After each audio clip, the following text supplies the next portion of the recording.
말씀 다 같이 읽겠습니다. 그들의 역사로 말미암아 사랑 안에서 가장 귀히 여기며 너희끼리 화목하라. 또 형제들아 너희를 권면하노니 게으른 자들을 권계하며 마음이 약한 자들을 격려하고 힘이 없는 자들을 붙들어주며 모든 사람에게 오래 참으라. 삼가 누가 누구에게든지 악으로 악을 갚지 말게 하고 서로 대하든지 모든 사람을 대하든지 항상 선을 따르라. 아멘. 오늘 말씀은 데살로니가 전서는 사도 바울이 데살로니가라는 교회를 향해, 그 지역의 교회를 향해 쓴 편지글이 데살로니가 전서 후서의 내용입니다. 오늘 읽으신 본문은 그 편지의 마지막 부분입니다. 보통 마지막 부분이 이제 개인적이거나 공동체적인 중요한 부탁, 권면이 들어가고, 그리고 인사와 소개와 축복과 이런 것들로 보통 편지글이 마무리가 됩니다. 오늘 본문도 보시면 그 가운데 교회를 향한 마지막 부탁, 이 편지글에서 좀 더 강조하며 좀 더 사도 바울이 이렇게 권면하는 그 권면의 내용들이 이렇게 주어집니다. 교회를 향한 권면입니다 라는 이야기는 다르게 표현하면 교회에 나타나야 할 모습인 거죠. 그리스도의 교회로 살아가는 우리들의 삶에 나타나야 하고 기억해야 하고 그게 세워지고 자라가야 할 모습, 교회 공동체에 세워져야 할 모습, 그게 교회를 향한 권면입니다로 우리가 이해할 수 있을 겁니다. 13절에 보시면요, 요약적으로 선포합니다. 뭐라 그러냐면 사랑 안에서 귀히 여기고 화목하라 선언합니다. 귀하게, 서로를 귀하게 여겨주고, 그리스도의 사랑 안에서 서로를 귀하게 여겨주고, 그 관계와 그 모임과 그 만남이 화목함으로, 화평함으로 가득하게 되는 것, 그게 교회 안에 세워져야 할, 교회로 살아가는 우리의 인생에 세워져야 할 중요한 모습이라고 사도 바울이 강조하고 있는 거죠. 그러면서 14절 15절 이어지는데 14절의 내용은요, 보면 이 화목과 화평을 이루어가는 그 길이 결국은 이런 것들을 통해 그리스도 안에서의 화목과 화평을 이루어가게 되는 거다라는 권면과 선언을 합니다. 14절을 한 번 더 같이 보시죠. 14절 말씀만 같이 읽습니다. 또 형제들아 너희를 권면하노니 게으른 자들을 권계하며 마음이 약한 자들을 격려하고 힘이 없는 자들을 붙들어주며 모든 사람에게 오래 참으라. 아멘. 어떻게 진정한 화목과 진정한 화평을 이루어 갈 거냐? 먼저 하나는요, 게으른 자들을 권계하라 말합니다. 여기 게으른 자들이라고 표현된 것은 이전 번역에는 규모 없는 자들 이렇게 번역을 했었어요. 이 규모 없는 자들, 이렇게 게으른 자들 번역된 이 표현에 들어있는 의미가 군사적인 의미들이 들어있는 것 같아요. 원래의 의미들은 낙오한 병사들, 이런 의미가 들어있다 그래요. 결국 훈련받지 못한 이들, 그리고 이렇게 행진을 쭉 해가는데 대열을 흐트러뜨리는 이들, 이런 의미가 들어있는 게 이 게으른 자들, 규모 없는 자들에 대한 의미들입니다. 이건 누구누구는 게으른 자들, 누구누구는 규모 없는 자들, 이런 정죄나 판단이나 분리보다는 누구도 이렇게 될 수 사실은 있는 거죠. 규모 없는 자들, 낙오되는 것, 이런 모습에는 무엇이 나타나느냐면 방향성을 잃어버립니다. 전쟁에 아니면 전투 속에 또 아니면 어떤 군인들의 훈련 속에 어디를 향해 나아가야 하는지, 무엇을 단련해야 하는지, 무엇을 우리가 세워가야 하는지가 분명해야 하는데 이 방향을 잃어버린 거죠. 방향성이 없어져 버리는 겁니다. 어느 순간 내가 나아가야 할, 그리스도인으로서 나아가야 할, 하나님의 사람으로서 나아가야 할 방향성을 잃어버리는 이들, 이런 모습들이 나타나는 것이고, 또 하나는 힘을 잃어버립니다. 그 길을 걸어내어야 하는데, 말하자면 행군을 해내어야 되는데, 어디 목표까지 도달해야 하는데 갈 힘을 잃어버리는 거죠. 동력을 잃어버리고 힘을 잃어버리고 능력이 상실되고 이런 것들, 다치거나 어쨌거나 어떤 상황에서거나 잃어버리는 이들이 낙오하고 대열에서 이탈하고 주저앉고 이런 것들이거든요. 오늘 영적으로 우리의 삶도 마찬가지. 영적으로든 내면적으로든 우리의 삶으로든 어떤 이유에서 어떤 상황 속에서 힘을 잃어버리는 자들, 능력을 잃어버리는 자들, 이런 이들의 모습이 여기에 나타나는 거죠. 또 한 가지는 태도와 가치의 문제도 나타납니다. 군인이 어떤 명령에 대해 주어지는 어떤 임무에 대해 분명한 인식을 가지고 이루어낼 힘을 가지고 그런 모습들이 있어야 하는데 이 태도들이 왜곡돼 버리는 거예요.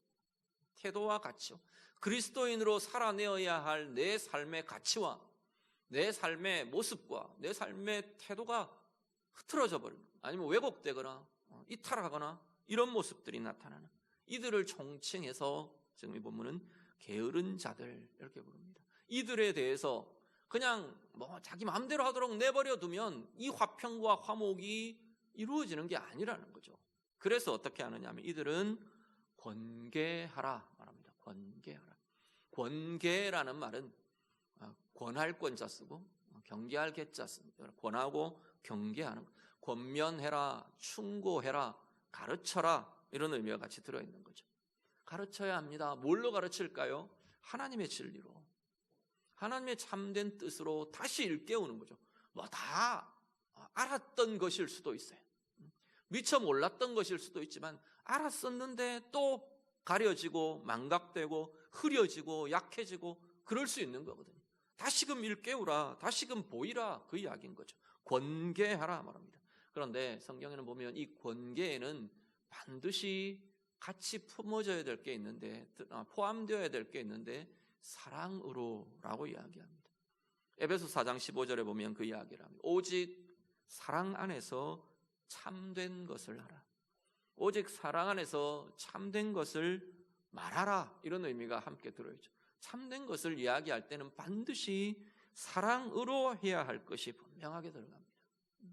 그렇지 않으면 어떤 모습이 나타나느냐면 정죄와 판단이 나타납니다. 공격이 나타나는 거죠. 그 공격과 정죄와 판단에는 뭐가 생기느냐 하면 서로를 상하게 하는 모습들이 나타납니다.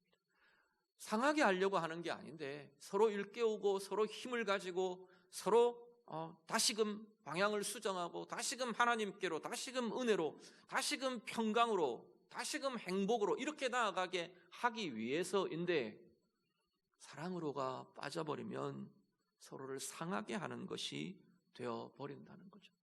사랑으로 진리를 말하는 것, 사랑으로 하나님의 참된 것을 일깨우는 것, 그게 하나님의 공동체 안에서 이루어져야 할 권계라고 말하는 거죠. 권계를 받는 이들은요, 겸손하게 인정하고 볼 줄 알고 따를 줄 알고 받아들일 줄 아는 겸비함이, 겸손함이 자신을 새롭게 해간답니다. 자신을 힘있게 하고 흐트러진 자리에서 다시금 방향을 보게 하고 다시금 힘을 일으키고 다시금 새롭게 나아갈 각오가 일어나고 그런 자리가 될 것이라 말씀합니다. 두 번째는요, 마음이 약한 자들을 격려해라 말합니다. 여기 이야기는 마음이 약한 자들, 낙심한 자들, 슬퍼하는 자들, 이런 의미가 들어있습니다. 함께 들어있는데요, 마음이 흔들리고 마음이 무너지고 상황이든 자신의 어떤 건강의 문제든 상황의 문제든 또 아니면 내면의 어떤 갈등이나 고민이나 드러나는 인격적인 문제이든 어떤 것이든 마음이 약해진 자들, 흔들림이 있는 이들을 격려하라 말합니다. 하나님의 공동체, 그리스도의 공동체는 자꾸만 격려하는 힘이 있어야 한다고 말하는 거죠. 격려는요, 힘을 일으키는 겁니다. 힘을 일으키고 용기를 북돋우고 이런 내용이 들어있는 게 격려라는 내용이죠. 서로를 북돋워주고 용기를 주고 주저앉은 이들에게 힘을 다시금 불어넣어주고 이런 것이 화평을 이루어가는 길, 참된 화목과 참된 화평을 이루어가는 길이 될 거라 말씀합니다. 세 번째는, 14절에 이야기하는 세 번째는 힘이 없는 자들을 붙들어 주라 말합니다. 힘이 없는 자들은요, 이건 뭐 육체적인 힘보다는 내면의 힘을 이야기하는 의미들이 더 많습니다. 특히 믿음이 약한 자들, 마음의 힘을 잃어버린 자들, 영혼의 힘이 약해진 자들, 이런 것들이 포함되는 게 힘이 없는 자의 내용들인 거죠. 그들을 어떻게 해요? 붙들어 주랍니다. 꽉 잡아주는 것, 지탱해 주는 것, 지지해 주는 것. 힘이 없으면 휘청휘청 하잖아요. 우리 뭐 다리를 다쳤거나 허리를 다쳤거나 뭐 이렇게 해서 걸음을 잘 걸을 수 없는 그런 상태에 우리는 지팡이를 의지하거나 뭐 이렇게 다른 보조 도구를 사용하거나 그렇게 해서 내 몸을 거기에 힘을 실습니다. 의지하고 지탱하는 거죠. 지지해주는 도구가 필요한 거죠. 그런 것처럼 우리의 관계도 마찬가지라는 거죠. 힘이 없는 자들에게는 굳건하게 서서 지지대가 되어줄, 지탱해줄 힘, 지탱해줄 수 있는 사람들이 필요하다는 겁니다. 믿음이 흔들리는 자들에게 믿음으로 굳게 서서 서로를 붙들어주는, 내가 흔들릴 때는 저 사람이 붙잡아주고 또 저 사람이 흔들릴 때는 내가 붙들어주고, 그런 게 하나님의 공동체의 모습이라고 말하는 거죠. 마음이 흔들리고 마음의 힘을 잃어버리고 이럴 때 굳건하게 서서 지지가 되어주고 지탱할 힘이 되어주는 이들, 그들이 공동체 안에서 서로에게 관계 속에서 나타나야 할 우리의 모습이라 말씀하고 있는 거죠. 그리고 14절 맨 끝에는 모든 사람에게 오래 참으라. 화평과 화목을 이루어가는 어쩌면 중요한 기초가 되는 중요한 기초의 자리가 오래 참아줌이라고 말하는 거죠.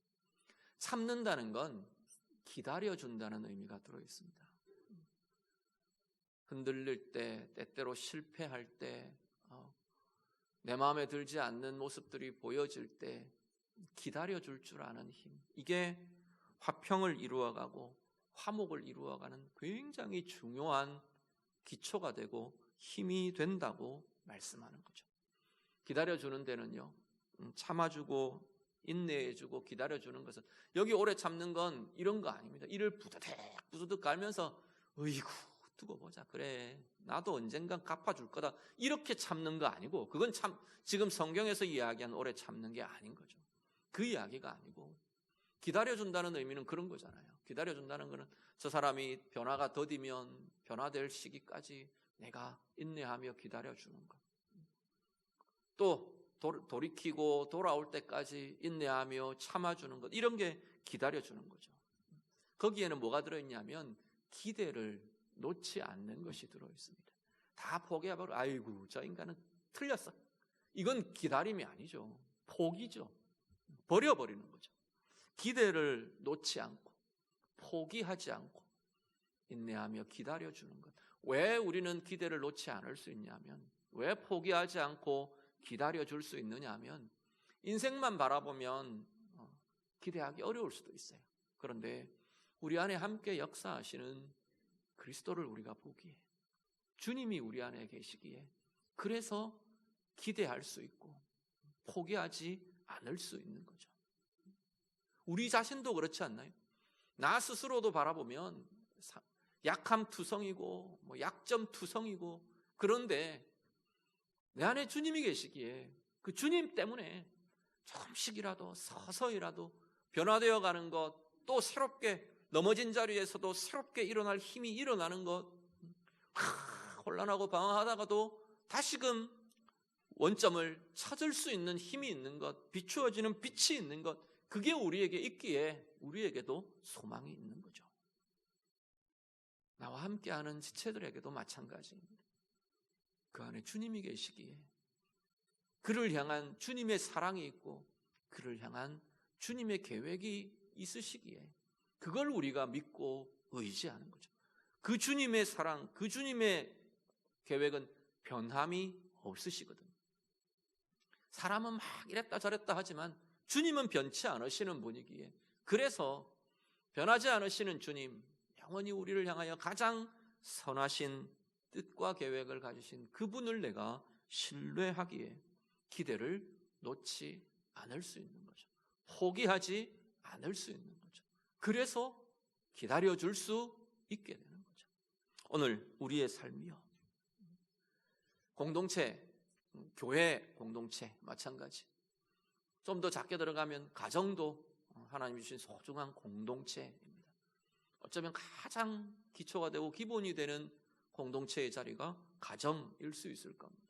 가정이든 교회이든 더 확대하면 정말 우리가 함께하는 하나님의 나라의 모습들이든 그 모든 자리에서 우리가 고민하고 평생에 다루어내고 커져가야 할 중요한 모습이 화평과 화목인 거죠.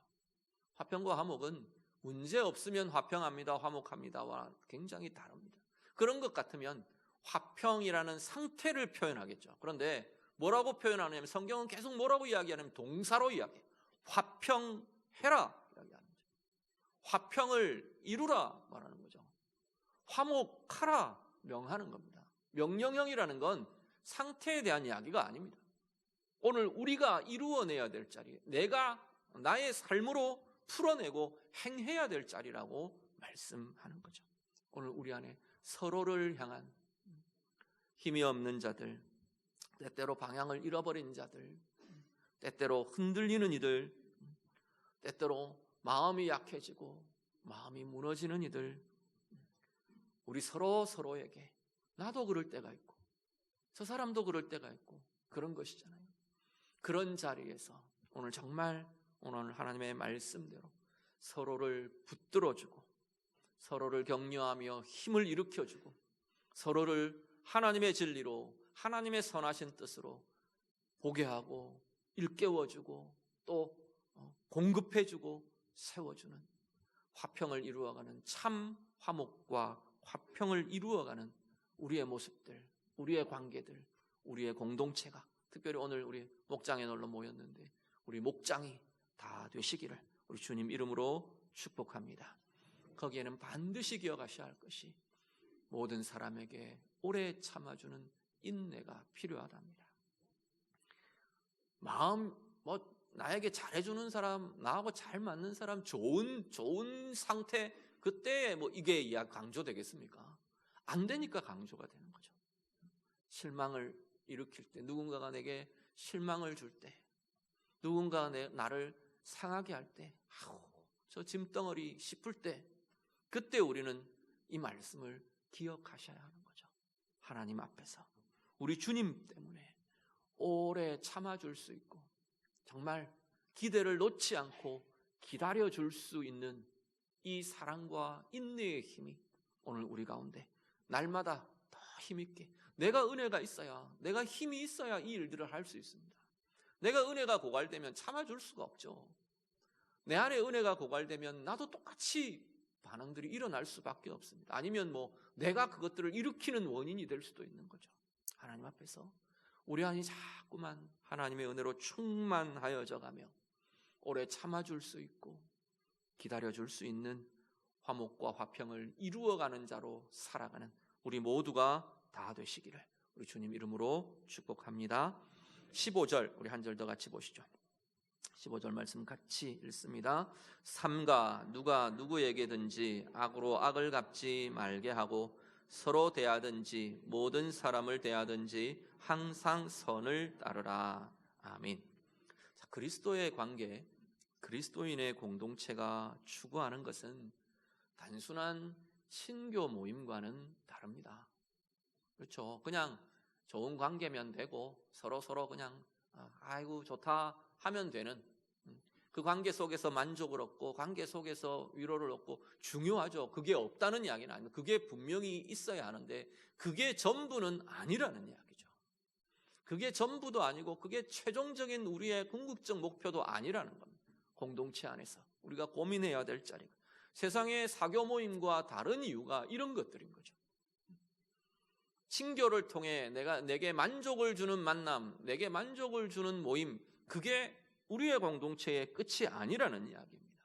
그럼 우리의 공동체에 나아갈 바는요, 하나님의 선하신 것, 하나님의 선을 함께 고민하고 함께 이루어가고 그 선을 내 삶으로 함께 살아낼 수 있도록 서로를 격려하고 서로를 돕고 서로를 세워주는 것, 이게 그리스도인의 공동체의 모습이라고 말하는 거죠.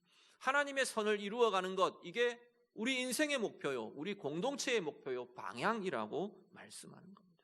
그래서 관계를 통해 그 힘을 잃어버린 자들을 또 격려하는 거죠. 또 세워주는 거죠.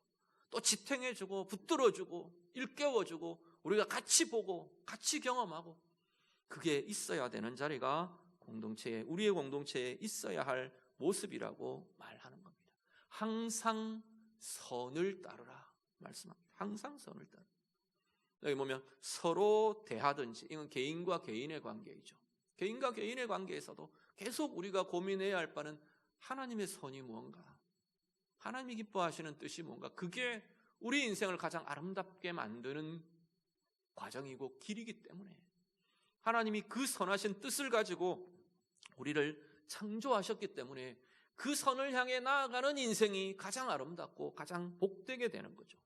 그래서 개인과 개인의 만남과 관계 속에 우리가 고민해야 할 바가 하나님의 선을 따르는 것 생각하고 고민하며 이루어가야 한다는 거죠. 그리고 모든 사람을 대하든지, 함께 이렇게 그룹으로 모였을 때에도, 모임으로 함께 가졌을 때에도 우리 안에 생각하고 고민해야 될 자리가 하나님의 선이 무언가, 하나님의 선을 따른다는 게 무엇인가 고민하며 이루어가야 하는 것이라는 거죠. 하나님이 옳게 여기시는 것, 하나님의 마음과 하나님의 뜻이 우리 가운데 품어지고 행해지고 이루어지는 것, 이게 우리의 공동체 가운데 나타나야 할 모습이라고 말씀합니다. 거기에는 이 항상에 포함되는 게 한 가지가 그 앞부분에, 15절 앞부분에 다시 강조되면서 나타납니다. 꼭 집어서 이야기하는 거죠. 어떤 일? 악으로 악을 갚지 않는 것.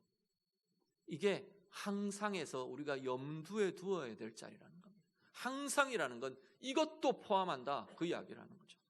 어떤 겁니까? 내게 악으로 대하는 이들조차도 그 이야기죠.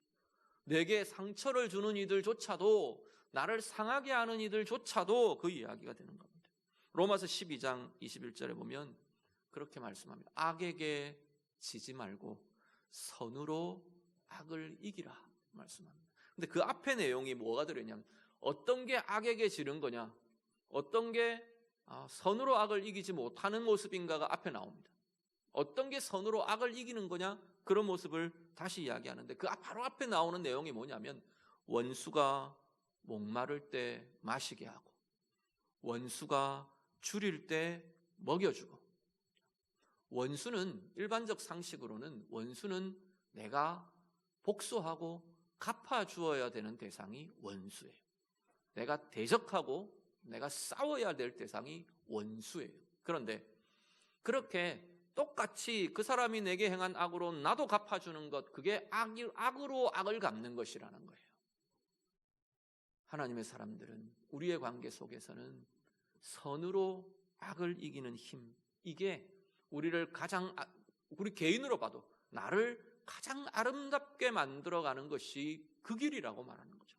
내 인생을 가장 복되게 만들어가는 것이 선으로 악을 이기는 그 길이라고 말씀하고 있는 겁니다. 그래서 네 원수가 줄일 때 먹이고 네 원수가 목마를 때 마시게 해라. 이게 악에게 지지 않는 거다. 바꿔 뒤집어 말하면, 악으로 악을 갚으면 내가 그 순간 나도 악에게 져버린 것이 된다고 말하는 거죠.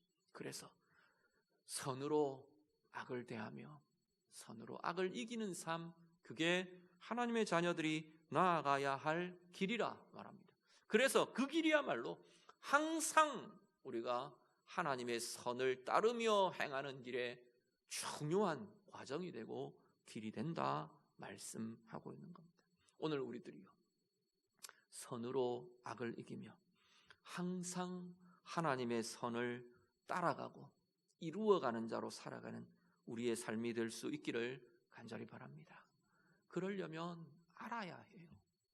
하나님의 선이 무엇인지, 그리스도의 선이 무엇인지 자꾸만 고민하고 살피고 알아가고 세워져가고, 가정에 대한 하나님의 선이 무엇인지, 내게 주신 일에 대한 하나님의 선이 무엇인지, 내게 있는 관계에 대한 하나님의 선이 무엇인지 부부의 관계에 대한 하나님의 선이 무엇인지, 부모 자녀에 대한 하나님의 선이 무엇인지, 그리스도의 지체됨의 관계에 하나님의 선이 무엇인지, 세상을 향한 하나님의 선이 무엇인지, 죽음에 대한 하나님의 선이 무엇인지, 고난에 대한 하나님의 선이 무엇인지, 돈에 대한, 재정에 대한 하나님의 선이라는 것은 무엇인지 끊임없이 우리가 보며 경험하며 알아가며 깨달아가며 그렇게 나아가는 걸음이 항상 하나님의 선을 따라갈 수 있는 삶이 된다고 말하는 거죠.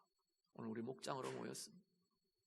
하나님 앞에서 지금 이 공동체라는 모습을 놓고 볼 때도 항상 하나님의 선을 따라가게 하는 중요한 힘의 근원이 되어줘야 되는 자리가, 서로를 격려하고 서로를 일으켜주고 서로를 붙들어주는 자리가 되어야 하는 것이 바로 이 공동체라고 말씀하는 겁니다.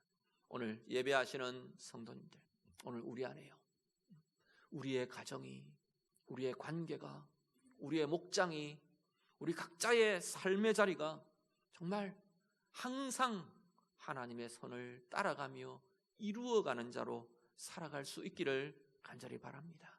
악에게 지지 않고 악으로 악을 갚지 않고 하나님의 선으로 악을 이기며 내 삶 속에 계속해서 하나님의 선, 하나님의 선하신 계획과 은혜와 힘과 생명과 지혜라는 것이 자꾸만 자라고 힘이 써져가는 복된 삶을 살아가는 우리 모두가 되고, 그 삶을 지지해주고 격려해주고 함께 붙들어주는 우리의 공동체가 날마다 더 되어가기를 우리 주님 이름으로 축복합니다. 같이 기도하겠습니다. 말씀으로